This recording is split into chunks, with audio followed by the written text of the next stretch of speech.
Mm.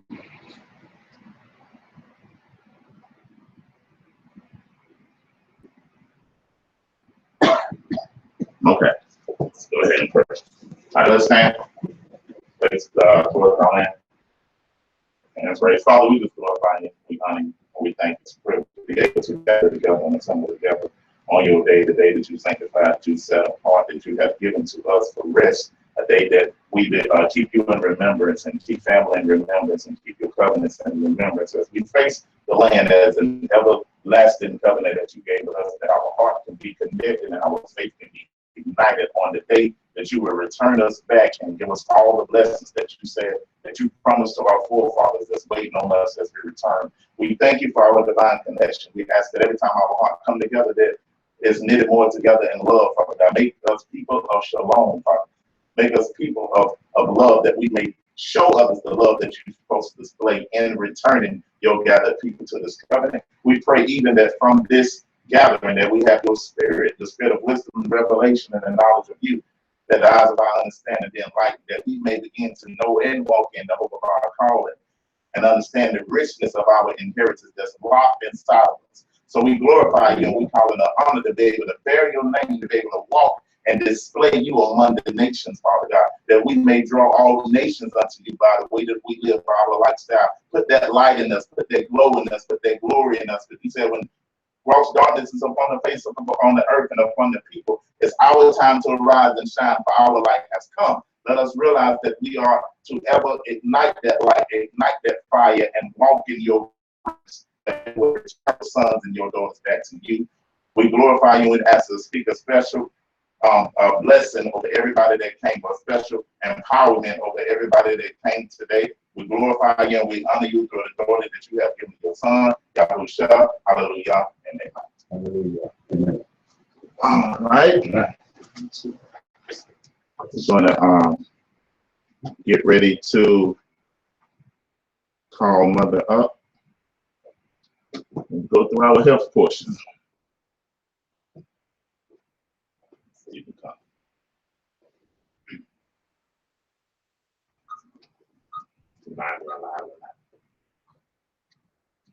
He said no. I don't know. Shalom. Just said you're supposed to be away for a few days, remember I told you? Yes. My husband and the girls had planned a cruise, a surprise cruise for me. We go until we drove up to Port Canaveral. Wow, that's beautiful. Yeah, and then on the cruise there was my sister-in-law, her nephew. All right. I know you had a time. Oh, we did. Beautiful time. Yeah. Now this is my husband's nephew and the wife that was here from Tortola. Oh, okay. And then the wife went back and she experienced the storm, Irma. Yeah, tragic, yeah. She's back here now. She's actually at home sleeping, but she survived. Beautiful. It was powerless. All praises to the Most High. So that's one of the people you all were praying for. Awesome. Yeah. But the lesson I've had even before we left, once Irma came, was just being prepared for natural disasters. Wow. So I just made some notes. Of course, everyone can give their input. The type of things that we should have, and really should be ready. We should have these things ready in the back because we don't know what is to come. Whether it be natural or man-made, we don't know. So there's some things that I put together. Now, of course, the first thing we need is water. Right? Yeah, we should have that stored. Stored preferably in a dark place. Maybe a garage, somewhere away from heat. Water purifier. Water filter, that type of thing. Bleach, because if it comes to a place where we can't get clean water, we can put a few drops of bleach, 4 drops of bleach to a gallon of water. Should make it clean enough to drink. Oh wow! Like drops, someone tell us. I haven't done anything on that. Maybe you can help us. Yeah, it's antibacterial. I need to get every day. Right. Oh, I thought you meant the accident. Okay. The one that says with mother. With mother, yes. Bragg's on the Brag. You say that there's a health purpose of spirit or to clean the water. Help her with spirit. You can clean your house with it. Oh, She's talking about purifying water, for water purification, Yes, the 4 yes. drops of bleach per gallon. Yes. You can boil water and that will get rid of some of the pathogens, Right. but you still need, yes, you need like a filter or That's something. good. Yeah, I know about bleach. Now, next thing is food. Now, what type of food do you think we should have? non-perishable food. Right. Yeah, that's Like dehydrated food. yes. What's Things like- examples of those? Well, they have actually kits. I think you can get maybe at Sam's and Costco. You can buy. Yes. They call them MREs. Yes. Yeah, and they last for like 20 years, 25 years. 25 years. Yes. And it's a But- good idea for people to learn how to can yeah. your own stuff. Yes. Canned goods, when you eat, but be good for when you don't have any food around. Oatmeal, instant oatmeal, powdered milk, powdered eggs, things like that. Peanut butter, jams, and things to keep you alive. Really. A lot of things might not have that much nutritional value, but it'll keep you alive. Now, if you have canned goods, make sure you have a can opener. Or preferably the cans that don't need can opener. Use that. Utensils, you need plates, forks, things to eat with. Light, you need light, some type of light, candles. You have solar things, solar lights that you can have, and you have those with batteries. A combination of things. Mhm. Yeah, is what we need. No. That's July. They can burn it. They actually have portable solar panels, which I didn't even realize they have. Yes, that's something that we get to car batteries, things like that. Let me see. First aid kit. Now you have a regular first aid kit, but you probably need to add some other things to that. One of the things I was watching something and he said stomach medication, which you might not think of, but when you're stressed, a lot of times it affects your digestive system. You may have diarrhea and things like that. So we need to add that to our first aid kit for outside. Painkillers, stuff like that. A whistle, liquid Band-Aid, things like that. Dust masks. You don't know what type of disaster we might be going through. Could be smoke, could be chemicals in the air. Dust masks. I mean, it help. You may not do everything you need to, but it will help. Yeah. Toiletries. Now, what toiletries do you think we need? Baby wipes. Yes. Wipes. Yes. And disinfectant wipes. Hand sanitizers, trash bags. Kitty litter. Why might we need kitty litter? It's absorbent. Yeah. I used to like clean up those. Yeah. And depending on the disaster, you need to go to the bathroom. Use that. And then trash bags. Put in some trash bags. Feminine products, soap, deodorant, toothpaste. Now these are things we really should have packed already. You start picking them up each day as we go through our grocery shopping. So if something happens, we can just grab it. And a lot of times, what happens, once there's a disaster, everybody runs to the store, and the store runs out. But if you already have these things there, you just in a bag, you just pick it up. But We call them bug out bags. bug out bags. That's one thing we started making was have some Backpacks. backpacks and we started filling all those things. Also started filling them up. And we tried to each time we go to the store. Yes. I spend like $10 on canned goods. So we're starting to store canned goods, that sort of stuff. And so just spend a little few extra dollars each time we go to the store. So, and so we have a bag, try to keep them in our car, our trailer, and send them to our grandkids so they all have one. and a safe place to meet if something happens is where we meet the radio. Yes, Radio. hand crank radio, yes. Some walkie-talkies, we have those in the bags, and so we all communicate. So. And these are good, like I said, to have on hand. Mm-hmm. So you don't have to be panicking. There's nothing in the stores. Mm-hmm. Let me see, a basin. You need a basin. Yes. A shovel. You might be out there and, if you get dig, you need to use a bathroom and cover it up. There are things that we don't think about it, but when we're in the situation. Yeah. Yeah. Talk about hand crank radio, rechargeable batteries. Now, like some people might say, well, God will take care of me, but God tells you to prepare. He says, look at the ant. Yes. Plastic sheets. Go ahead, you can. Plastic sheets or tarp or shower curtains. You need to block out stuff. Or what I thought about is when we had the ice storm some years back. If you're all in one room, there's no heating. And you use that to at least be enclosed to preserve what heat we have. That would actually help with that. Satellite phone. Map. You may need a map. So paper plates, forks, garbage bag, carrier bags, trowel. Now scrubber. This is something I didn't realize. There's such a thing as a scrubber.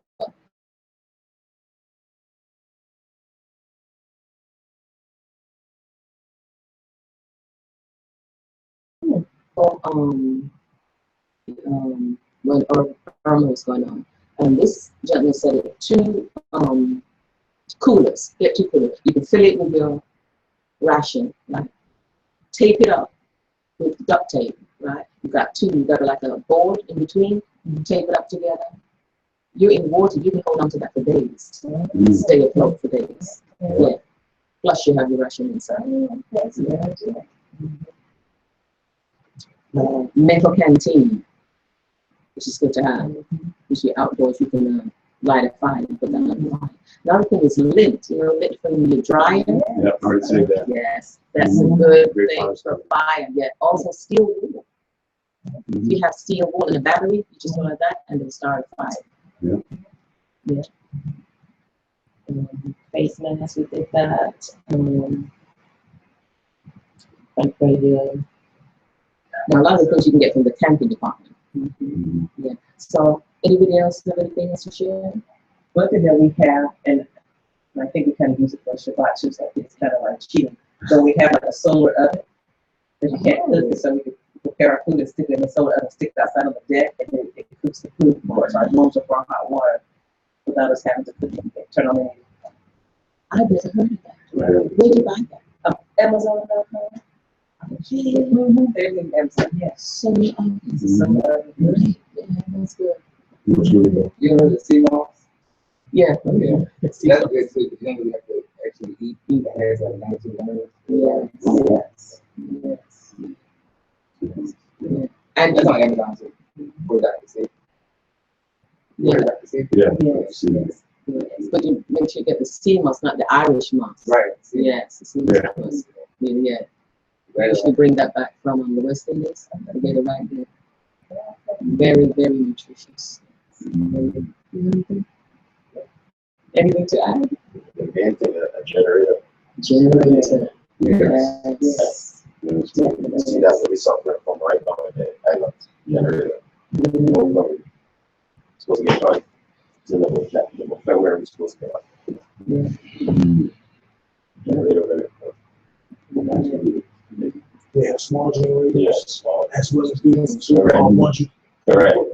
portable ones. Yeah. You gotta have your fuel for. Correct. Yeah. Generally. So what are you suffering without a generator? Well, there's a lot of hospitals that they don't have a fan. No electric is a fan. No lights. They don't have any lights. So that's what we do. They need a generator. Right now, that's what's going on here. There's lots of mosquitoes and bugs all over. Got some water is running, so everything is stagnant. Yeah. So we can breathe a lot of insects. Oh, wow. Yeah, yeah. So that's it. It's one of the things that we should do. There's no work, there's nothing for them. They're going back on the 20th. Exactly. So I think about the work. Yeah. Moving that things should, anything should. Well, you know things have changed. You know Mr. Trump is going to go over. Yeah. You're gonna have you guys rebuilt in a couple weeks. She's the greatest. They're gonna be on the wall. Yeah, I think you know one of the things with his wife, I think maybe we don't think of the emotional trauma that you suffer when you go through this type of things. You know. And so he was saying that there are nights when she just jumps up out of her sleep. You know? Yes, yeah. And can you imagine the children going through that? Wow. Yeah, so we still got to keep praying. Keep praying for them. We have to talk about it, and Yes. that's more for us to talk about it. And like she was saying, some people may say, why are you talking about this? They need to talk about it. They need to get it out of the system. Yeah. Exactly. Okay, so that's it. So what do you do when you go back? What kind of things will you do that you think that you guys may need? Yeah. In particular, batteries, little batteries, we can't put stuff and so forth. And the generator most is important. That's what I'm struggling to get, that generator. That is the most important. Then that the food, but they have to market the food for it, but it's just the electricity. Without the insects, the mascots, some of the apartments will have bedrooms, so stuff are flying in. My apartment have 2 rooms. We have 1 room which is secure, but you can't be locked up in that room. Exactly. So the batteries, and they mentioned the little painkillers, tablets. Oh, yeah. So just make a list of things that you do need, so maybe we can see Yeah. what we can do to help. Exactly. Yeah, give us a list of the things you need, and when you return and go back, and we'll try to have you guys what we can have for you. Yeah, no problem. All right. You want to give Mother a hand? Thank you. Good to see you again.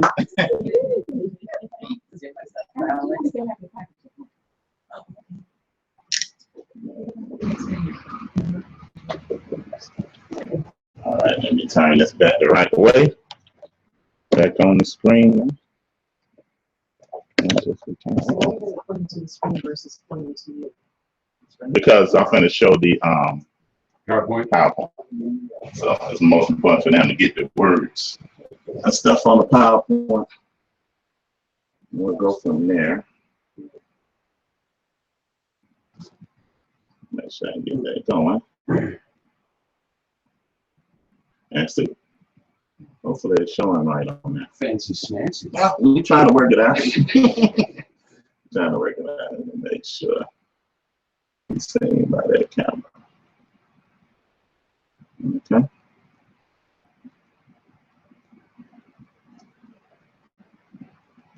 Okay, I'm trying to see how it's showing. All right, so we're trying to work with what we can here. We're going to get back into the teaching that we was doing on ancient Eastern covenants, so we can get a full understanding on that. We broke some of that down last week, and we just want to make sure it's almost to be like a review, but then also we'll add some stuff to it. It's like I said, we don't want to rush over nothing. We don't want to go fast. We want to make sure we get it, because it's not about having a good message. It's about being able to retain what you hear, apply it in your life, and live it out overall. So again, we're not trying to develop, just trying to develop followers, but we're trying to develop leaders. So it's important for you to grasp what we're talking about, rather than saying, okay, that was good, but then you leave here and don't understand what we brought out. So in order to understand the Bible, you must go into the Eastern world, the ancient East, where the Bible originated at. You can't take Western thought and try to understand an Eastern concept. And that's what we have done so much with the scriptures, that we take our Western mentality and infuse it in the scriptures and think we got the right conclusions. See, that's a big issue, because we making conclusions off of what? Off a democracy mentality, a Greek mindset.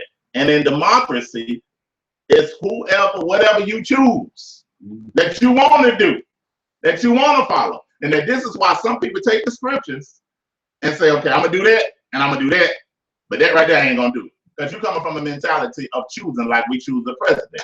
But when you develop in the kingdom, you understand whatever the king say is law, and whatever the king say is the rulership.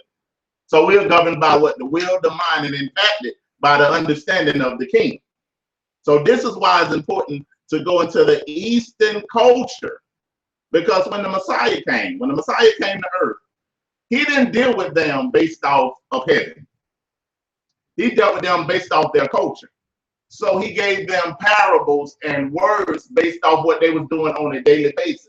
A lot of them dealt with the land, so he had parables about the land. A lot of them dealt with animals, with sheep, so he had parables about sheep. So different things in the culture that's hidden in the culture. So in order to understand the mindset of what he was trying to give to the people, you got to understand the culture. All right, so I know in the Western side of the world, we don't look at culture as being that. We look at religion, but we don't look at culture. In ancient world, your culture dictated everything. Because the God of the culture gave what? The rules, the regulations of the culture. He didn't give people a religion. He gave them a culture, and the spirituality system of worship was embedded in the culture. Now, in the Western world, you deal with religion, so this is why you can turn it on and you can turn it off. In religion, you think, once I come to this building, I'm good. But when I leave this building, I can do what I want. It's not every day. You see what I'm saying? So that's the issue. When the God of the culture sets the spirituality and the worship system, then I dictate how you dress. I dictate how you wear your hair. I dictate how you speak. I dictate what days you worship me. I dictate what days are holidays. Every aspect of your life, I'm infused in. Because everything I give you is a part of me. So to live out what I'm giving you is to live me out. Because I have what? My spirit and my presence in everything that I gave you to do. So this is why in some ancient cultures, you might see people with bows in their lips. You might see people with scars on their cheek. You might see people with bones in their nose. Because the God of the culture put that in their culture as what? A worship system to them. So this is not nothing that you just be like, man, I'm folks crazy. No, they worship in their God. So this is why when the Most High came and gathered him a nation, he gave them, he said, I want you to do totally different from the Egyptians. My worship system is different from the Egyptians. So I want to get all of Egypt out of you. Because I'm bringing you into a new and a real worship of me. So everything that I give you to do has me in it. And every time that you begin to partake in the things that I have given you, you've been a partaker of me. Cleansing you. You see what I'm saying? So let's keep going. This making sense? Yep. All right, so we're going to do a review from last week, son. I'm going to go a little fast over some of the stuff. I ain't going to spend as much time. But I want to make sure everybody get this. Now, please pay attention to what I'm about to say. Those that are even on Facebook, you can go to YouTube, and hopefully you can see the power slides. Either way, we'll work it out. Or you can just listen. Watch this. The study of any text of scripture divorced from its cultural setting and its historical context is insufficient for formulating conclusions with regard to meaning. I'm going to say that again. Well, you got to get that. The study of any text of scripture divorced from its cultural setting and its historical context is insufficient when it comes to conclusions with regarding to meaning or understanding the scripture. So if I'm reading the scriptures and don't understand the cultural setting or the cultural or the historical context, can I get the full meaning of what it's saying? How important is it to have the cultural setting and historical context? And y'all speak up loud. How important is it when you study in the scripture? It's imperative, because if you don't have both, then you gotta have story. Exactly. You gotta have understanding. They need to be married. They need to be married. That's what. Now think about a researcher, a person that's researching. Let's say a person 100 years from now decides they want to research America, right? Now it's important to understand. Hey, shalom, family. It's important to understand that that person would have to do a historical and cultural understanding of us, right? There's some things that are called idioms in the culture. And idioms is things that only the people within the culture would know, right? It's almost like slang of a culture. You see what I'm saying? Now take it if in American country we say, well, man, last week it was raining cats and dogs.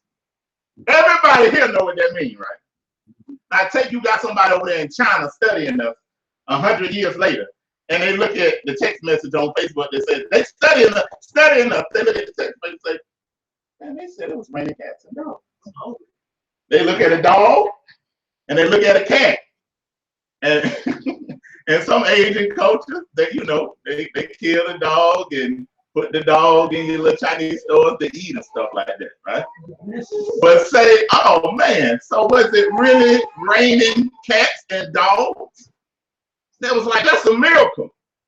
And they say, in that day, God was raining cats and dogs, providing for them. And we looking like, so they didn't build their whole teaching in faith of cats and dogs raining. Why? Because they didn't go and study the culture of what that meant in the culture. You see what I'm saying? So that's a lot of what we did with the scriptures. We look at something and be like, oh, that's what it means. Take it if somebody just say, you know what? The Messiah said, eat my flesh and drink my blood. But we looking like, he a vampire. Some people reject the scriptures because of that. Why? Because they didn't go in the culture to understand what that fully means, and that was part of a covenant.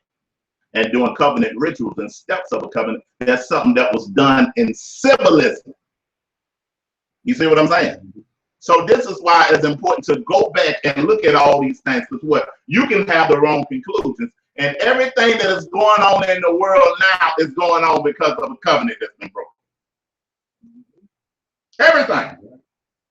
Ancient covenants that have been broken is the reason we having all these problems. Think about the hate that is here. It's unnatural. It's something different about this type of hate. You see what I'm saying? It's like it has to be some type of spiritual connotation to it, because can't nobody hate somebody that ain't done nothing to them like that. You see what I'm saying? So it's something that was going on in the ancient days, that spirit carried up until it is infused and working itself out. So that's why it's important. Like I said, I'm going to read this again. The study of any text of scripture divorced from its cultural setting and the historical context is insufficient to formulate conclusions when regarding to meaning. So now if I'm trying to get to the truth, I know we don't put in high regard culture and history. One reason we don't, because we weren't given a culture over here. Our culture was stripped from us. So we don't really worry about culture. Our culture over here now, and I'm talking about so-called African Americans, our culture is cookouts,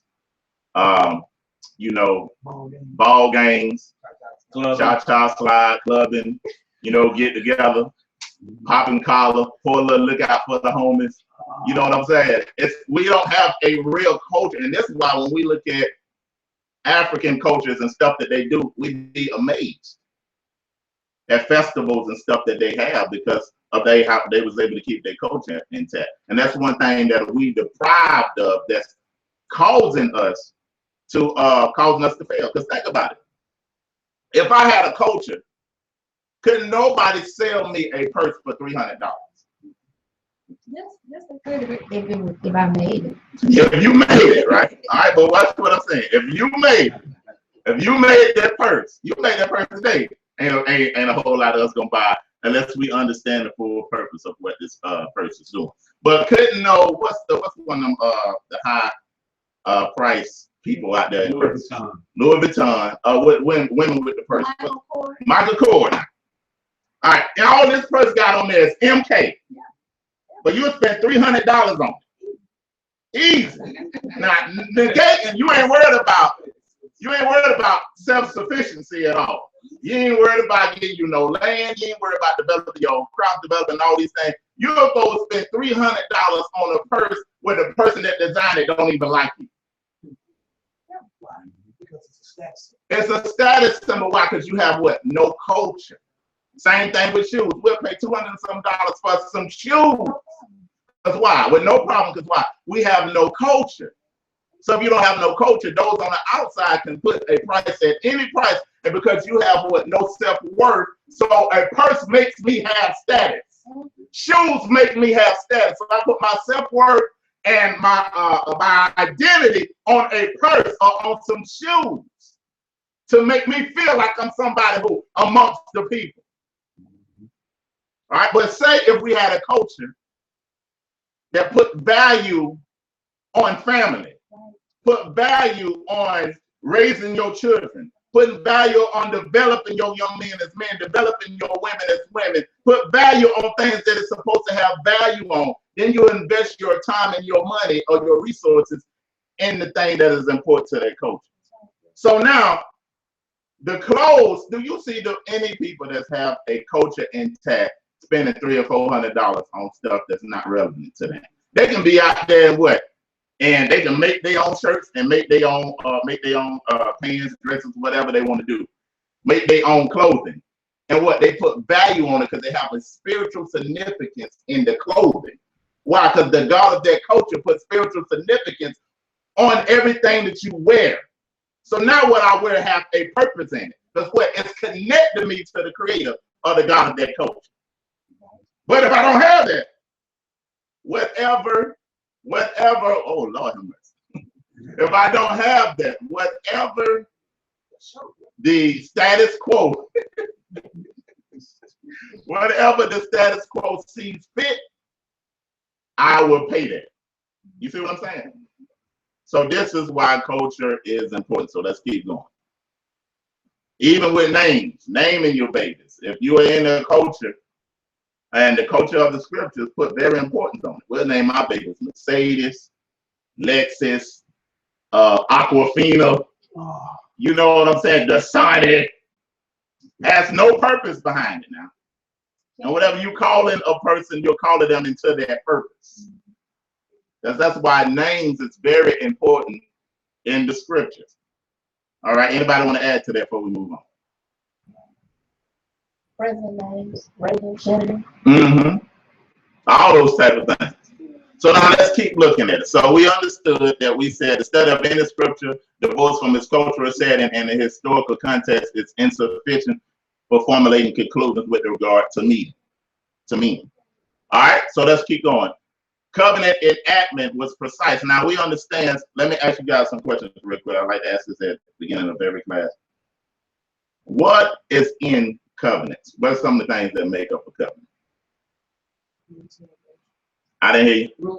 Rules and regulations are in a covenant. Agreements is in the covenant. It's at least 2 parties. At least two parties in the covenant. A greater or lesser. Or greater or lesser, good point, is in the covenant. Or two mutuals. Or two mutuals is in the covenant. Consequences and repercussions. Consequences and repercussions are other words called what?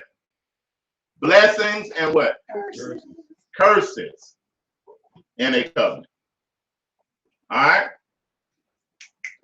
So we're going to try to run through some of these things as an overview. I'm not going to spend as much time as I did last week on. So We understand all these things. Another thing we must understand is prophecies are in the covenant also too. If y'all need to move that fan up to make it cooler, y'all can make sure it's turned. Prophecies are in the covenant too. So things prophetically, right? So everything that is happening now amongst all of us is things that was prophesied. You see what I'm saying? So in order to understand where we are in history, when it comes to the Bible, I'm gonna ask y'all, what or who do you have to look at? Our ancestors. Huh? Why? Why you have to look at our ancestors? Because the covenant was made and broken. Because a covenant was made. Now we're talking about the God of creation according to the scriptures of a people that he chose. Now he manufactured most of his things around those people. And the scriptures you'll see about maybe 7 or 8 covenants. 2 of them was with all mankind. The rest of the 5 was with, which was Israel. So if you want to understand what's going on, you got to look at the prophecies as they relate to the people that he chose and the covenants that was broken. That's without doubt, without questions. Because if you're not looking at what he prophesied through the prophets according to the covenants, you can be wrong with what's going on now. They probably will be wrong. That's making sense. All right, let's keep going. All right, so the covenant when it's enacted, it was precise. Covenant terms was very precise. It was detailed and it was unified. Deviation often incurred severe penalties as specified in the agreement. Covenants, like any legal instruments, were to be taken quite seriously. They were not ambiguously formulated, lightly contracted, indifferently enforced, or inconsequently breached. This was something that the Most High wanted to make sure. If I'm the God of all creation making a covenant with you, I want you to understand this. This ain't something I want you to be tricked into. We finna go detail upon detail. Make you see what you getting into now. This ain't something that you just finna come into me and just be like, well, you know, I'm good, I'm with you. Yes. No. When you were making a covenant, ancient Eastern covenants was very precise. They was detailed. Let's keep going. Let's look at some of the elements in the covenant. By nature, all ancient Eastern covenants consisted of at least 2 fundamental elements: a relationship and an obligation. You formed a relationship in the covenant, and you had obligations because of the covenant. I'm gonna say that again. The creator of the Most High would not have a relationship with you outside this covenant. Now, he might talk to you. And we can see that in the scripture, that he talked to some people, he talked to a donkey. Right? Now, but you would not have a relationship with him outside of his covenant. Now, you got so many people just saying, you know what, I'm good. I prayed last night. We all God's children. You see what I'm saying? But we're not in covenant with him if you're doing everything outside his covenant. So if you really want to form a relationship with him, you must come into the covenant that his son left. That came to do what? It came to repair the covenant that the children broke. Yes, sir. And lead by example. Because proof that you have came into the covenant or the repairing of the covenant is what? How you live. Take up the covenant. So your lifestyle will show you living in the covenant. So those of us that just think, well, look, I prayed, I'm good. But everything you showing is showing that you connected to another God. Because a lot of the stuff that we doing in America that's ignorant is ancient worship to other gods. Yes, but they sell them to us as just cool things to do and let the stars, the rappers, and all of them do it. And we just do it. They don't realize it's worship. Idolatry. Just like I broke down last week when I was talking to some youth about jujuing. Juju on that beat was ancient worship. That you summoned a god when you were jujuing. That's the black form of voodoo. But we just juju on that beat, all these type of dances, and don't realize that all this stuff, because what? I'ma ignorantly cause you to worship me. And you wonder why your life is being held up and you can't never do what? Move forward, because what your oath said that you're committed to the God of the scripture, but your worship says you're committed to another God. I'm gonna say that again. Your oath says that you're committed to the God of the scripture. That's what you speak. But your actions show worship to another God. Go ahead, brother. Sorry to interrupt, but I gotta say, you are teaching. Go ahead. Teach. Okay. When we get to the end, I'll try to find the stuff and I'll do a recap. Yeah, the Jew join. Yeah, the Jew join. The what's the other thing that they do that I was talking about? The thing where the dabbing and all that, man. Yeah. All that type stuff. Everything that you're doing is ancient worship. So you have to be careful when you just cut these stars, the whole word star. All this stuff is derived from fallen angels. And the fallen angels was the fallen stars. Yeah, so the worship of these stars, worship of the doctrine of what? Fallen angels. And what they call them, celebrity. And they call them celebrities. Celestial. Movie stars. All these type of things is what ancient worship. You see what I'm saying? Down to watch the stars. Exactly. Everybody is mesmerized By the stars. Because what the ancient fallen stars want what? Ancient worship. And what they are what? Disembodied spirits. So what? They need a body in order to what? Manifest themselves to earth. So in order to be raised up, you have to take in what? A disembodied ancient spirit that desires what? Worship. Go ahead. Speak loud so that people can hear you. Yes, sir. Now, I touch that as what? A covenant. It's binding. Now think about it. A covenant, and we're going to deal with this. A covenant deals with what? Blood. Yes. So what they got to have? Blood rituals and blood what? Sacrifices in order to do what? Come into covenant. And that's exactly what they was doing in ancient Eastern world. And exactly what we did, but we had what? The creator of all the earth. But all these gods, like I was telling you, they desire these things. But our Most High desired what? Sacrifices of animals as what? To cover your sin. Until his son came. But other ancient cultures had sacrifices of what? Humans. Mm-hmm. So this is why some of the stars have to give up certain family members as a blood sacrifice to reach what? Different levels. I know this a whole nother teaching. We're going on some whole other stuff right here. I ain't crazy now. All I'm telling you to do is research what I'm saying. This is why it's important for us to understand it. So relationship and obligation.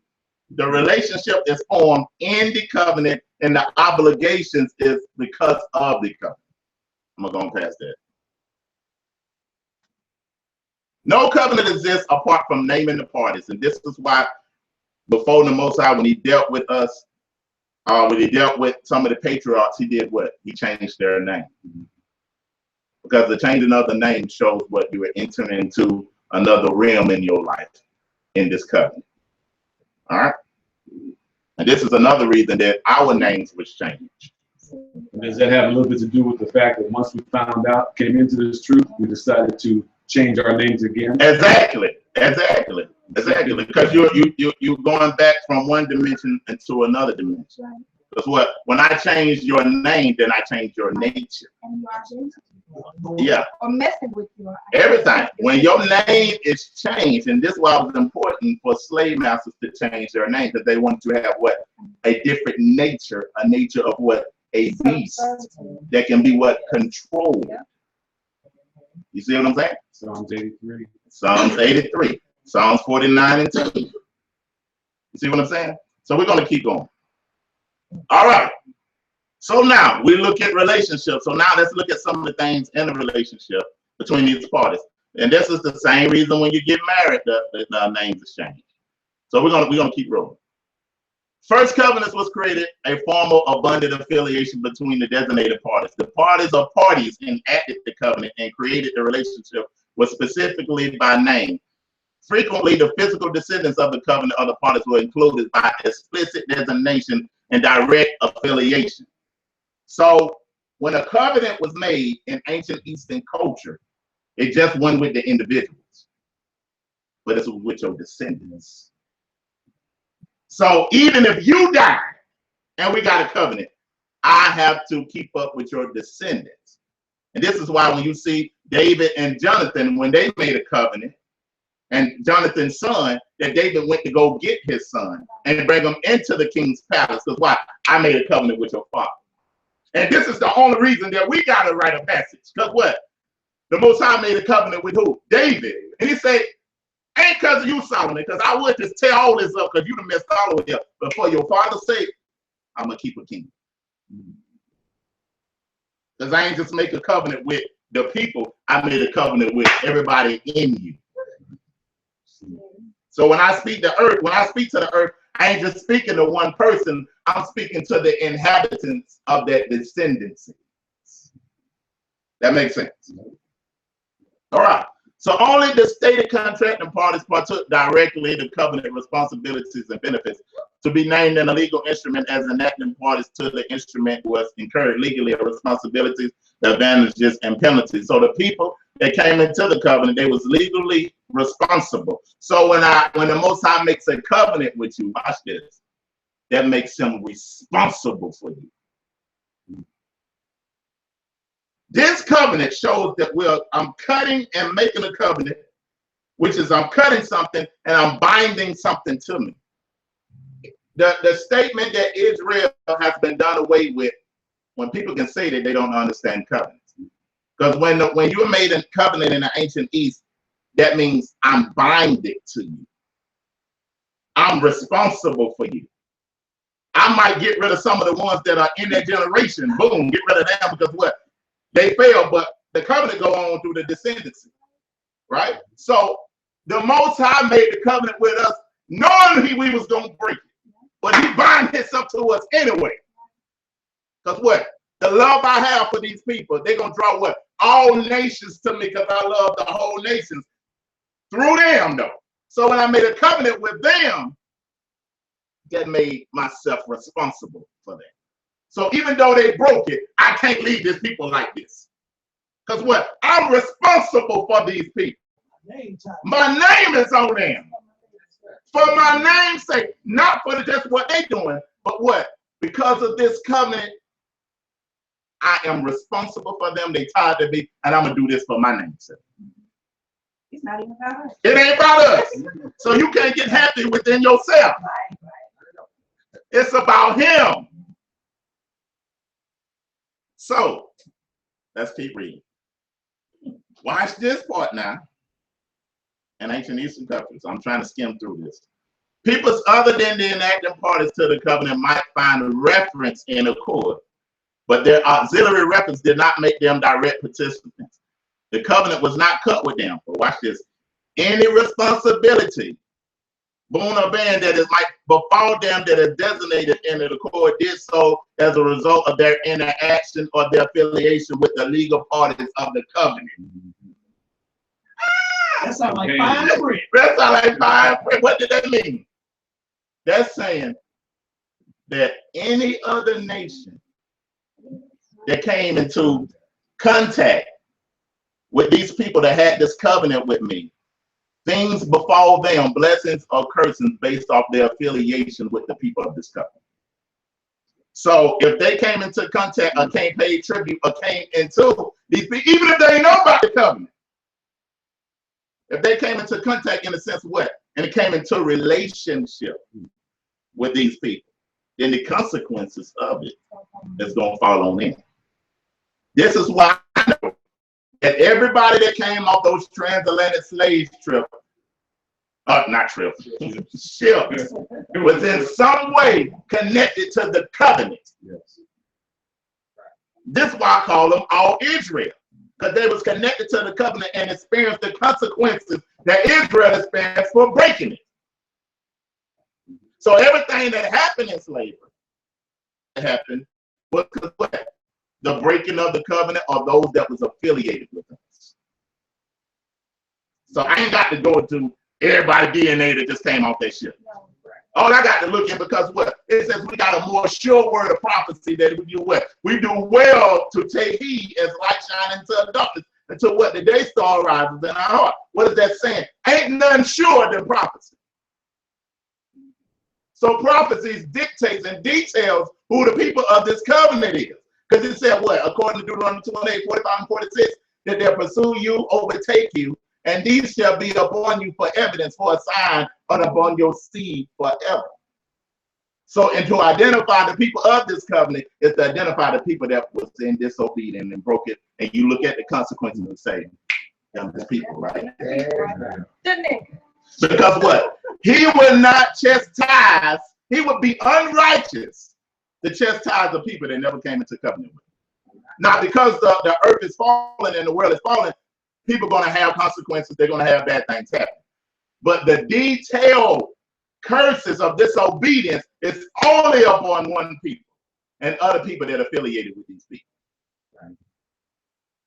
And you can look through the earth and see that, because through all the captivities, when you look at, he said, if you diligently hearken unto the words of this covenant and do all the things and obey me, all these blessings will come upon you in Deuteronomy 28, chapter 1 through 14. But it said, if you disobey, what? If you disobey, what's going to happen? All these, so how detailed is that? I'm showing you everything. I want you to have full understanding now. This ain't just with you, but your descendants.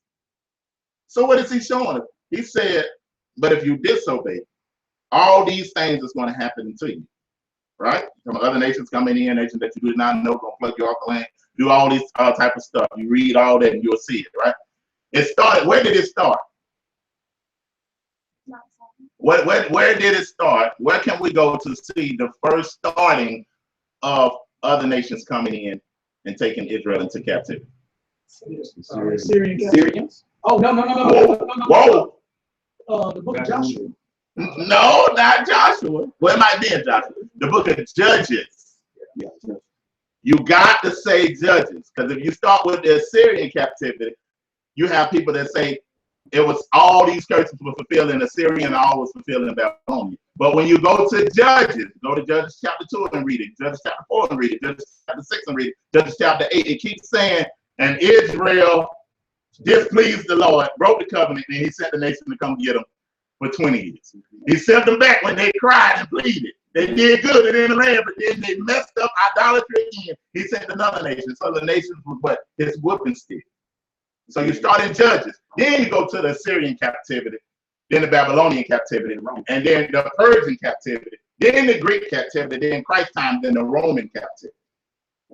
But remember, when Christ came, the Messiah came, he prophesied one more captivity after all those. And he said that he said in Luke 21, those that are in Judea, flee out. Those that are trying to get into Judea, don't come. When you see the armies of the Romans starting and pass Jerusalem and entrench them, flee to the mountains.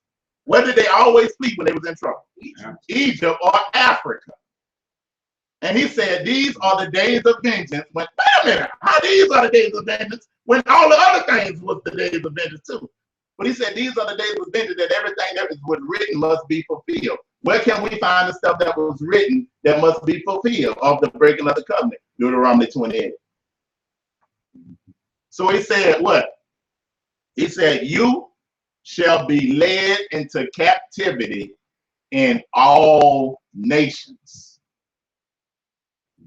In all nations. And Jerusalem shall be trodden down by who?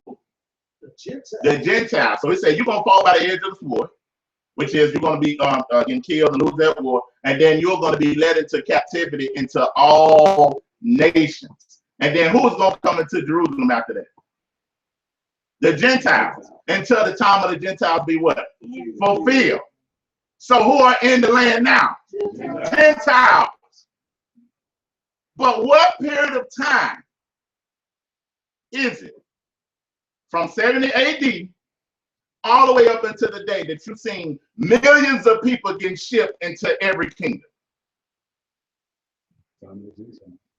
Zero. Only transatlantic. Only the transatlantic slave trade. Because why? In the eastern side of the world, the eastern hemisphere, you had Rome during 70 AD shipping the Israelites different places. And then you had what? The Arabs come in on that type of eastern side of the world, still shipping them over, right? Then that's when the transatlantic slave trade came. And what? How did we get all over the world? Through what? Through ships. I ain't even got to use Deuteronomy 28 and 68.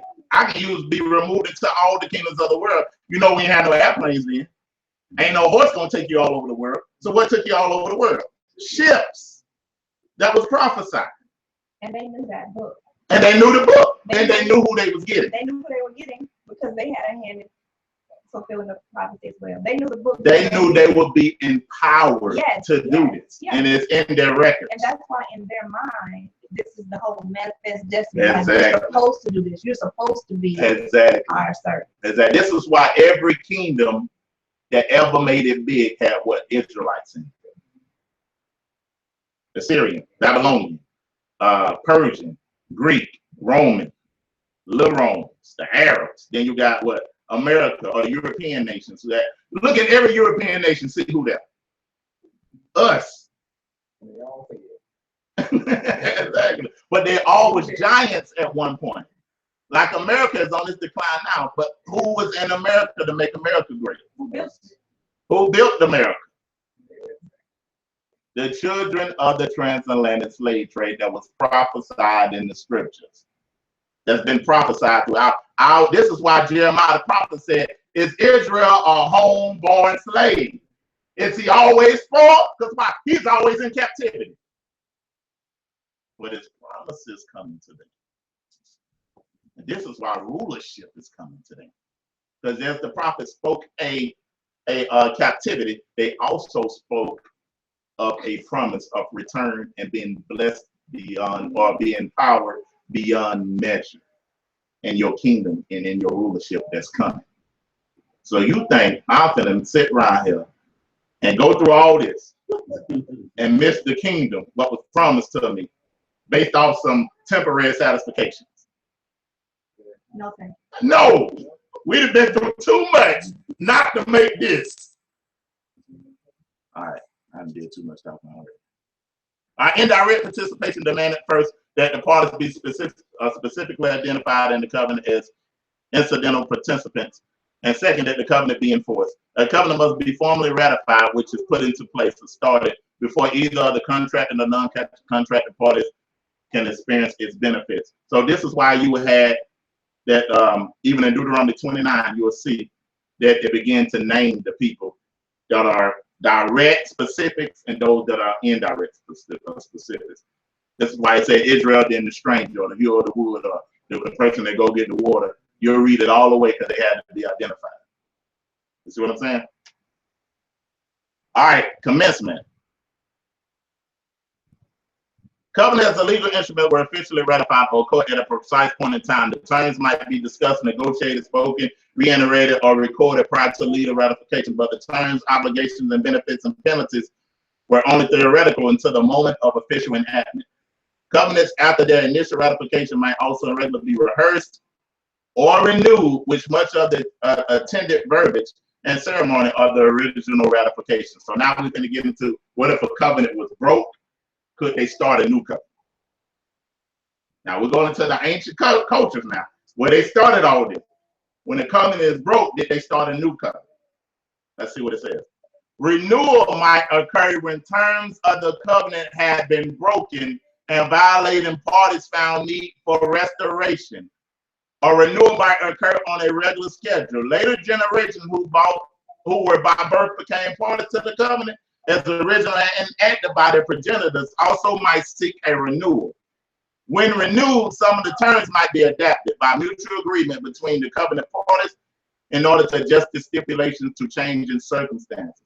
Nonetheless, watch this. The covenant came into force in its entirety precisely at the temporal nexus when it was initially legal ratification. Renewals were only reinstatements. Renewals were only reinstatements and reaffirmation of an original covenant already enforced. They were not new covenants of themselves. What is that saying? There is not new, but it's a restored covenant. Because the covenant was broke, so it took what? Restoration. Stipulations in that covenant when it was originally in state changed. So when the Messiah came, he came to do what? To restore and consummate a covenant that his father made. Because he said, I didn't come with no new agenda. So, but when you look in the New Testament, in Hebrews 8 and 8, you said a new covenant. Not according to the covenant, right? And you look that word new up, and it says new. But was the prophecy spoken in the Greek tongue? No. So where do you got to go? You got to go to Jeremiah 31 and 31 to give you the terms of the new covenant. And when you look up the word new in Jeremiah 31, it says renewed or restored. So people got completely confused. Yeah, because they took a Greek mentality. And there's nothing wrong, because when you look at it, you think, okay, this is new. So this is a whole no new. It's some of the same things, but stipulations and different things that the Messiah brought in order to renew what his father had given that the people broke. And isn't that one of the foundations of our faith is God, unlike man, cannot lie. He cannot lie. He cannot go back on his word. He can't go back. That's right. He says it, that's a part of God being God. Exactly. That's, I mean, what he speaks things into existence. Exactly. You can't undo. You can't undo and make a whole new covenant without just him being. Right. But a nation can send what? A representation of that nation as the king of that nation in order to give the stipulations of a renewed or restored covenant that we made. Okay. You see what I'm saying? So this is why his son had a purpose that nobody could ever have. Mm-hmm. That's why he came and did what? Changed the stipulations, took it off what? Animal sacrifices, and sealed it in his blood, and sealed it in his nature, and sealed it in him. Now, and we'll get to that, the hostility being moved. Now, the hostility that the father had against the people of that covenant is gone. Because what? He see his son's blood now, rather than animal blood. So blood sacrifices take away what? Hostility that he had. Now the judgment ain't expedient. You have a time of grace to get yourself together. Well, Whoa. You see what I'm saying? You had your hand up, bro? yeah, I was gonna say that's why people don't even look at the Old Testament is correct to the New and different way. That's why. If you can't understand the original covenant, how you just don't start in the middle of the book? it's one book. It's one book. You can't start. Can you start in the middle of a movie and know just at the climax of the movie, know all the characters, know what's going on to understand the conclusion? No, we watch the movie from beginning to end. So when you read the scriptures from beginning to end and study cultural context and historical context, it makes the conclusions clearer. So once I start studying ancient Eastern culture, I was like, they was making covenants. Everybody back then. This is how people build relationships. We call them today what? Alliances. But they was making it back then in stipulations, so this wasn't nothing new. This is why the Most High waited till they understood covenant, then he himself with a covenant to a nation. That makes sense? All right. Go ahead, brother. Speak up so they can hear you. I'm gonna read 3 scriptures real fast. Okay. And it's exactly Hebrews 9:13, 14, 15. If the blood of bulls and goats and the ashes of the heifer sprinkling the unclean sanctified to the purifying of the flesh, how much more shall the blood of Christ, who through the eternal Spirit offered himself without spot to God, purge the conscience from dead works to serving the living God? And for this cause, he is the mediator of the New Testament. Yes, sir. That by means of them, for the redemption of the transgressions that were under the first testament, they which are called might receive the promise of eternal inheritance. That's it. That is it. That is it. It's the restoring. It's the restoring. What they tore up in the first Fixing what they tore up in the first place. If I move into a house, right, and that house is tore up, roaches, rats, possums, all that running through the house, ceiling falling, floor messed up. I'm looking like, man, these folks tore this house up. But I get in there and I fix everything. And then put some new looks on some stuff. I put a bay window in there and all that type of stuff. Make it look real good. French doors and all that type of stuff. Did I make that house new? Nope. No, I repaired it and restored it back to its original mold. But I did what? I added some things to make it even better. So the house is the same, but it's greater because of what I did to it. That's the same thing he did with these covenants. Because when you understand covenant, you'll look at it and you'll read the gospel and you'll be like, man, he's setting up a covenant. That's all he doing. Everything he did, he got them prepared for a new covenant. So if anything, it's even more powerful. It's more powerful now and on a greater level now. Because what? Now I'm not just servants and just children no more. Now I'm kings and priests.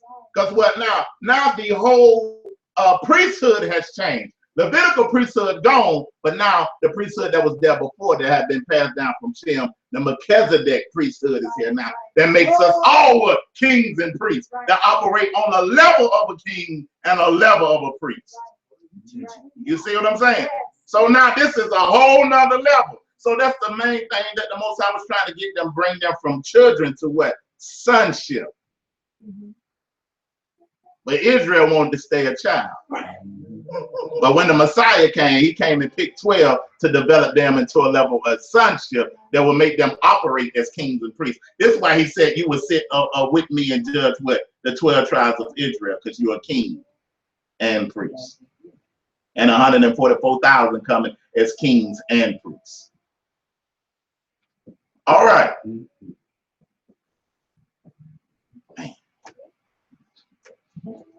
Okay, let's okay, y'all. We got to go through this now. We got to go. we get into everything. All right, the importance of an oath, boy. Don't nothing start a covenant. You can have blood, you can have all that. The thing that start a covenant is an oath. You speaking something that ratifies it. I do. That makes it ratified and puts it in place. What scripture do we go to show when Israel ratified the covenant and make it? Now, it wasn't in Deuteronomy 28. Yeah, somewhat, but it ain't 29. It's in the 20s. It ain't Deuteronomy.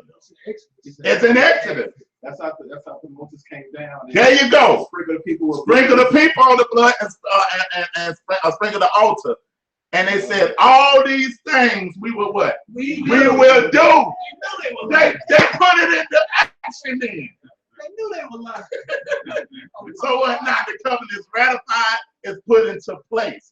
Because they looked at everything that Moses said, that the Most High said, and looked at all the blessings, the curses, and all this type of stuff. And when that blood came up on them, the oath is what sealed. All right. Okay, that's enough. We just explained that oath right there. We ain't got to go into it. Termination. I got to read that.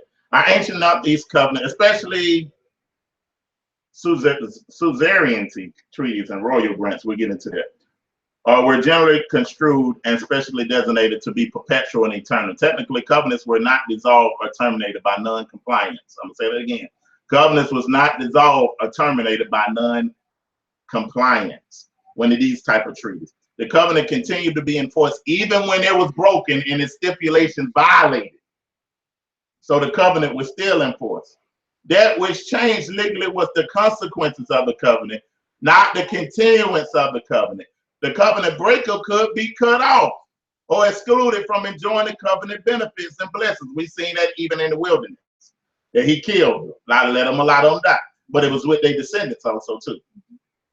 But the contract continued to be enforced, and if it contained curses for non-compliance, the curses were invoked, and by their invocation, the covenant continued to operate with the consequences of the disobedience. I'm gonna keep going, but I gotta move. You know, covenant types. Subcategories of covenants might be marriage covenant, indenture covenant, purchase covenant, parity covenant. It seems that two major categories of covenants can be distinguished, but particular with regard to the vessel type of relationship. Suzerainty treaty was a covenant that a larger kingdom made with a lower kingdom. All right, and the royal grant was different things that was granted to him because of that relationship. I tell you what, we're gonna skip over that. We're gonna deal with this next week. That part right there. Let you fully understand that. I just kind of want to get to some of the other points. Let's look at sacrifices real quick. And you look at the other videos we did on ancient covenants, you'll look to see the stuff that the steps to a covenant that would have to be made with sacrifices and splitting other animals and walking in between it. Today we would look at that and call that witchcraft because we don't understand what was going on back then. But some covenant ceremonies included a sacrifice. At times, the sacrifice focused on the manipulation of the blood by sprinkling or smearing. Other times, it was more specifically involved with passing between the division of sacrificial body parts. The manipulation of blood might portray ritual satisfaction or purification before the deities or the deities overseeing the covenant. Ritual purification would also symbolize the elimination. Watch this. Ritual purification will also symbolize the elimination of hostility. Thus, the commitment into fidelity between the two parties as they came together to embrace the covenant terms. So, sacrifices could be symbolizations of hostility being taken away so the commitment can be there. Where can we see a sacrifice that was made that take away hostility so we can bring back commitment? Messiah. Mashiach. HaMashiach, the Messiah. You see what I'm saying? When he came and he was that sacrifice, it took his hostility away so we can come back being faithful to the covenant. All right? The division of the body parts passing through their midst probably symbolizes a severity of the cost and the implications of the covenant, and especially the obligation to keep it. So, if you see Moses pass through, or Abraham pass through an animal that was cut in half, what they would do back in those days, they would make like a figure 8 throughout the animals and say that if we break this covenant, let's look at both sides of this animal, and whatever was done to this animal, let it be done to us. So that shows you the cost of the covenant. So now the sacrifice showed you the hostility going away. The dead animal split in half showed you the cost. If I break this covenant, we have become one. If I break this, let me be split in half and let the vultures come scatter. And we know what happened into our covenant. When we broke it, we were split into two kingdoms and were scattered throughout the nation. The vultures came and did what? Scattered us. Yes, they did. All right, so I don't want to read all that. I got this documentation, so you can go along, you can study these things, you can look at these things so you can see what I'm looking at, and it's going to help your relationship with the Most High. So if you don't have it, I'll put it in the group. I can email it to you. I can email the PowerPoint presentation, or I can either just email you the documentation so you can look up the sources, look up all these types of stuff. That's going to help you. Just let me know. You might have libations and different things like that. Some covenant ceremonies might include libations. Libation is one thing that we look at like the drink offerings. Well, today we still got the same spirit, still pouring out drink for the homeless and stuff like that. That was going back in ancient culture called what? Drink offerings. So some covenant ceremonies might include a libation, ablution, or manipulation of non-bloody liquids such as water, oil, and wine. And this is some of the things that the Messiah bought. We're going to get on this. Not today, though. Blood itself, the blood of the covenant sacrifice could also be the manipulation as a libation or aspersion. The pouring out or sprinkling of the liquid might be a sacrificial or might represent the forfeit or surrender of independence. So what? When he sprinkled the blood on Israel, what was he saying? It was representing them taking away their what? Independence of themselves. The contract. Exactly. The same thing the Messiah said when he said, drink my blood and take on my flesh. He's saying what? Take on who I am. Take my life, because what? The life is in the blood. And take on my body. You become union with me. We become in one. We one flesh and one body. The same thing that be at weddings where you have both couples at the top of the wedding cake. The cake represents both bodies coming in one. The two take the cake, intertwine it, and feed each other with it, saying we're no longer our own. We have become one union, one flesh that is one. Same thing with the blood. Mhm. And if you look at the other videos, we'll show you what it meant to cut your blood, put your blood together, and become one. Right? I was looking at an old cowboy picture that an Indian came, and he was going to get with this one group. They wanted him to be with them, and the Indian was looking at him. So what the Indian required, the Indian killed the ox. He cut him in half and took part of his liver or something out, and he bit it, and he gave it to the other person that wanted to come into covenant with him, and he had to bite it. And that was what was he symbolizing with that? He was symbolizing we became one. Don't break this covenant. Only way that I'm being in relationship with you is because of the covenant. And this is why the Indians was, I hate to use the word Indians, the indigenous people that was here was so shocked when they came over there and they made treaties with them and they just straight up broke them. Every single one, they was just like, Where they do that? yeah, where y'all come from? We done made a covenant. Every single one. Exactly. And so this is why they would be on horses with a sign up with their hand. They ain't just up there just riding and all that type of stuff. This is showing them that we made a covenant. So I got scars on my hand, which is signs of the covenant to let you see everybody that I made a covenant with that's in this land finna come against you. This was the sign that he was giving to the Europeans that came over here to destroy them and broke all those covenants. Letting them know you ain't gonna know where these people come from. But we didn't declare war because what, you broke this treaty. So you deserve to die. All right. All right, actions. Now this is something that you definitely, that we want to look at, that was part of our culture that we can bring back. I'm always looking for stuff that you can bring back into your culture and implement at your family. Some covenant ceremonies were attended by symbolic physical acts. These acts was usually performed contracting parties and parties. The most commonly attested action include bodily contact, the touching of the throat, the touching of the breast, the placing the hand under the thigh, the joining of the hand. When you look at when Abraham sent out his servant to go and get a wife, what did he have to do first? Put his hand under his thigh. Or somewhere in our area. Exactly, somewhere in the area.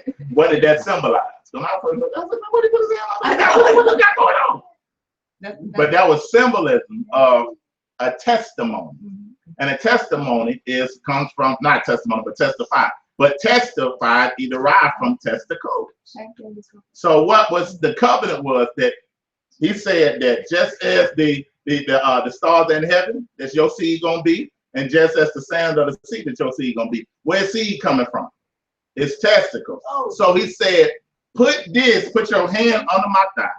It said, this is a promise to me on my covenant that you would bring back, oh wife. And some of the women would do what? They would put hands on their bosom. This is a testimony, what? Because of the covenant of the seed coming out of my bosom, that you're going to honor this. We do today, we put our hands on the Bible in court and say we're going to swear to tell the truth. And on your heart. On your heart, which is a pledge of us being in covenant together, that I'm going to do this because of our covenant. But what you testify is true. Yeah, but there you go. That's where, yeah, you talking right. What you testify is true that you're going to do this. And we'll go to the scripture another time and show you all the times that they did that. You see what I'm saying? We don't do that anymore, or we don't think of the gravity of what we do. Exactly. Because we're so disconnected, because we don't nurse our babies. Exactly. Because we don't say that our word is bond. Exactly. We don't think like that. We don't think like that. Because we've been conditioned not to. To be liars. Exactly. Exactly. So this is why it's important to bring that kind of thinking back. And they did it not based on themselves, but based on the covenant that was made and granted to them. You see what I'm saying? So this is why it's important stuff to add in your life as representation of what your ancestors did from what the Most High told them to do. Being what, letting your yea be yea and your nay be nay, being a man of your word. All right.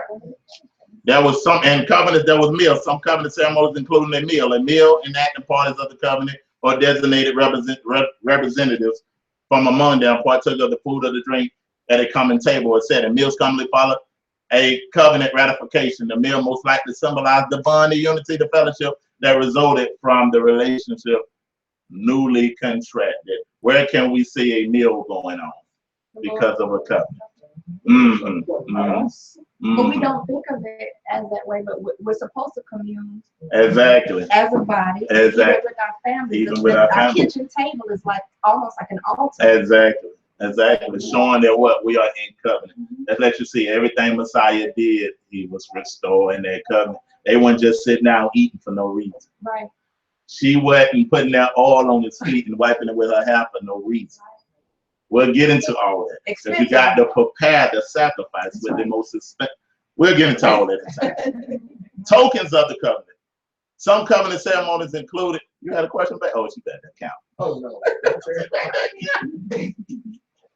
All right, we almost done. Some covenant ceremonies include specific assignments of tokens. Token was an object, event, or emblem that served as a physical, experimental, or perpetual reminder of ownership of the contract and participation of its obligation and consequence. To violate or desecrate the token served symbolically was to violate the covenant itself. What are some of the tokens in the different covenants? One that we all can look up in the sky and see today. Rainbow. Rainbow was a token that Most High made with Noah. What was the token that he made with Abraham? Circumcision. I was looking at Circumcision. All right. Now, what was the token that he made with the children of Israel? They said this will be a sign between me and you throughout your generation. Sabbath. That's like combo. This how you see there's no way that the Sabbath can be done and over.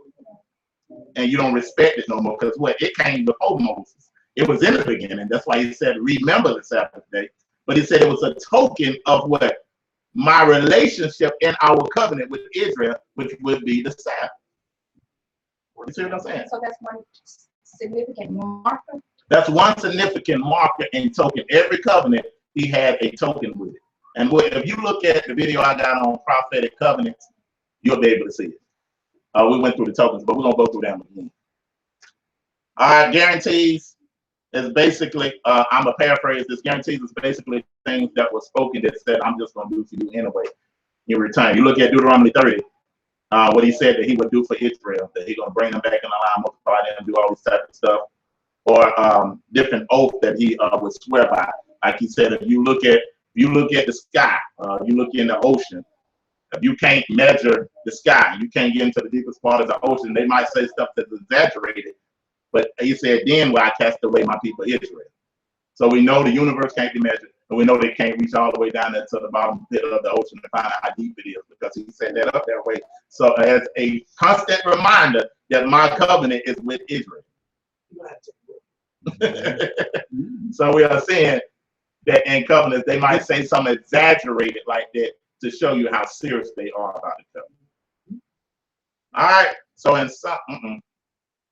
summary, because of both temporal and culture, I can't read that word. My mouth's going out of gear right now. Basically, this gives you a complete understanding of covenant terms. Without this understanding, you can't understand what the Most High was doing and what he sent the Son for and what this whole thing is about.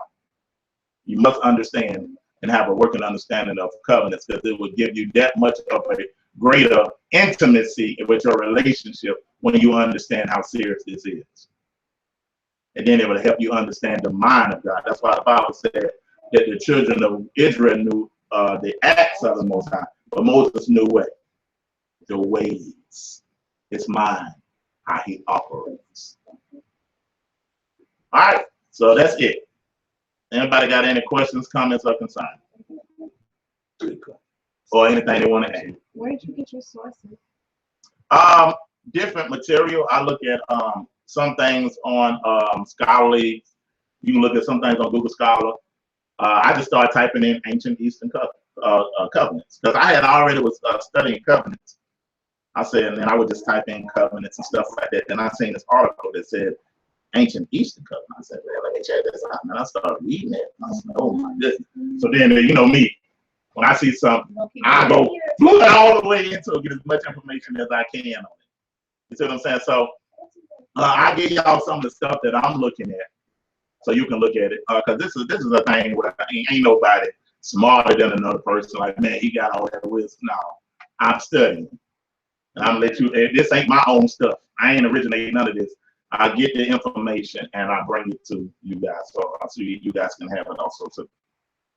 It was funny when you were talking about the Make sure you speak up so they can hear you. the libation covenant put me in mind of a 90s song. Y'all remember? I took my boy to the Y'all remember? Yeah. I was like, that's sure what the homies used to do. Yeah, we doing stuff we don't know what we doing, but it's in our spirit to do.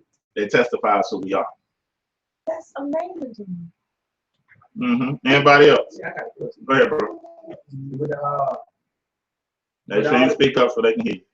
with all the curses that he said in Deuteronomy 28, do you think it made it worse by when they told them, when they got ready to kill Messiah, that Y'all mind being on camera.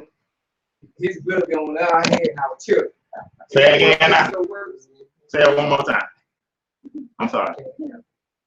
I was doing camera duty. Oh, but Say it again. anyway, the curses that he had already spoken in Deuteronomy. Do you think the way it is right now, like they went overboard? You think they went overboard?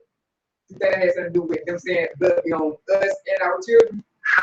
That's why this captivity was one of the worst and longest. Right? It went way past 70 years.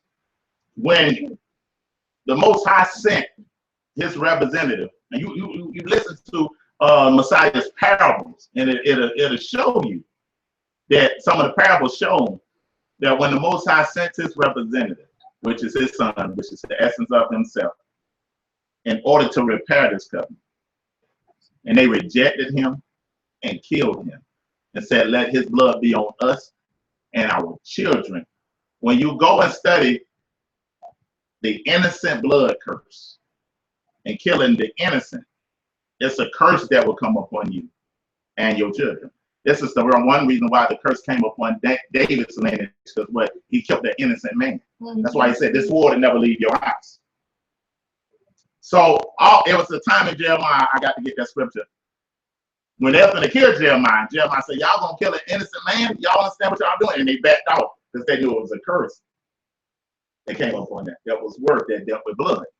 So when they did that to the Messiah and said, let this be upon us and our children, this is why this was one of the worst captivities ever. And everything that happened to Messiah happened to us in a multiplied fashion. Right? Think about Messiah getting beat and getting scourged on the post.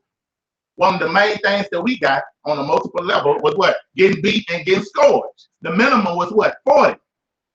Yeah, and he got what? 40 strikes. Right? Or how many? 39. 40, same one. All right, so what's some of the other things that happened to him? He also got hung. Curses every man to do what? Hang up on the tree. What was one of the main things among us getting what? Hung up on the tree, and what? Vultures and some stuff coming to pick us up. The stuff that happened to him was multiplied to us, right? What's another thing that happened to him? The world hated him. Why? Because he was what? He declared to be the Messiah. The world hates us because of his identity, and the world hated us because of what? Our identity to a greater level. Let's look at some other things. What's the last thing he said when he was on the cross? Father, not the cross, but the tree. Father, forgive us, for they know not what they do. But watch what he said. He said, why have thou forsaken me? What's one of the things that plague our home? Fatherless homes. So the stuff that was done to him, and look at who sold him out. One of his own disciples. Who's selling us out? Our own people. All the way up until the day that they making all these blood rituals with all these crazy people in the music industry, selling us out to drugs, selling us out to homosexuality, selling us out to all these things. When we said let his blood be upon us, that everything that happened to him was multiplied to us. You see what I'm saying? They didn't know what they were saying. This is why he foreseed and said, Father, forgive them, for they know not what they are doing. And you can just go home and meditate on some things that happened to Messiah and look at how it happened to us. On the whole, that's just a few. I mean, just the Father is home. I mean, that's us. Yeah, that's us. That's what we pray about. Abba, that's us. That's us. So the things that happened to him, because our ancestors said that, boy, that's why we went through one to do. Can you imagine selling millions of people for 200 and some years? That's crazy. I'm talking about all over the world, not just to America, but all over the continent, just selling them. Because of 30 pieces. Just selling them all over the world. It had to be a thing where it had to have some type of spiritual connotation, because you can't do that on your own.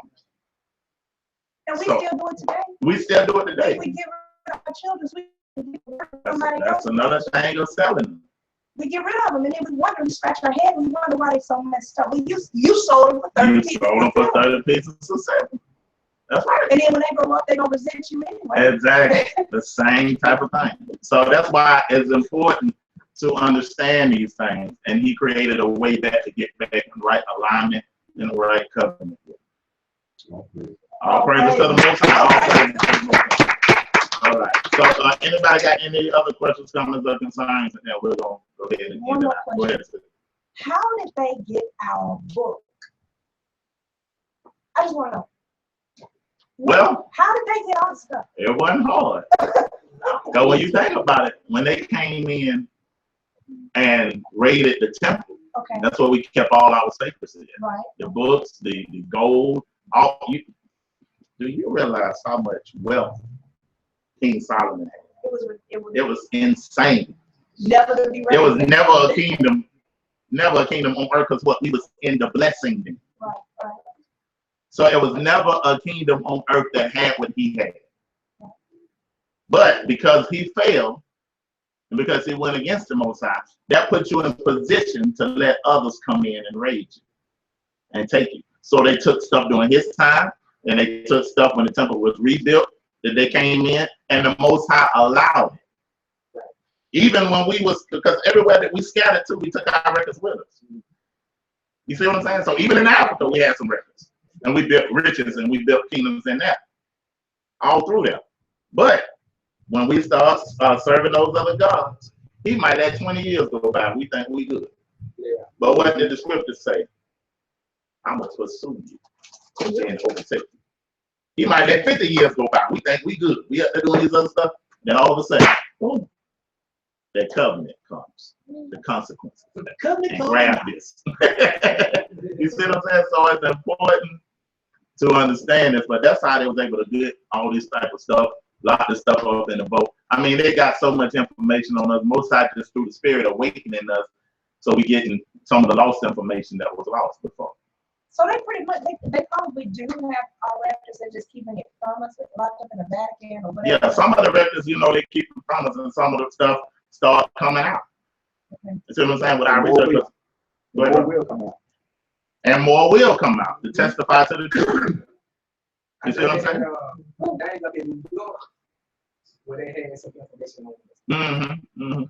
So all this type of stuff is definitely gonna come out. The world gonna see, because the world's still waiting on the manifestation of the sons of God. Well, one thing that we're still waiting on is that what Noah is really talking about is the war between Judah and Israel. That's another big to do. Like we're beginning to wake up to our true identity. And so if and when we do go back into the land in these bodies that we're in right now, there's gonna be a little friction between the so-called and the true. We're not touching. Well, we'll have to see on that. Some of the angles that you're coming from, because I know once we do go back to the land under the Messiah, because I think some of that is going on now, the envy that Ephraim and Judah have. But you have to be careful with that, because only right now, it's only maybe possibly through the Spirit that you can understand different tribes. But you cannot pinpoint every tribe. I'm telling you. No, You can't. The 12 tribes chart, I was excited about it at first, but then when I started learning and doing more research, I was like, no. They ain't say I'm going to send the Benjamites over here. Then I'm gonna send the Judah over here. I'm gonna send Issachar over here. Then you got hundreds of years that went by that they got sold in different places. So everybody ain't in the same spot. So that's why I cling more to the nation of Israel, you know, and we'll do a teaching on the term Hebrew because we don't want to be pushing that no more. And I'll tell you why as times come. And we don't want to push the term Hebrew Israelite no more. It's on a watch list. Yeah, it's all kind of stuff, but just the bad connotation that's to it because of the crazy groups that you got out there. You don't want to be identified with that. And they some of the main ones that keep people from coming to the truth. And they can hear us and get excited. But once they go on YouTube and see them cats on the corner, all them cussing, fussing, talking about the white man, the devil, all white people. I mean, saying all kind of crazy stuff. Right. It makes people disdain and be like, well, I ain't fooling with that. You see what I'm saying? So it's just the wisdom on how we got to do things, how we got to operate overall. But that's something that we will get into later and start looking into different things like that. Anybody else got questions, comments, or concerns? All right, well, we're going to stop the broadcast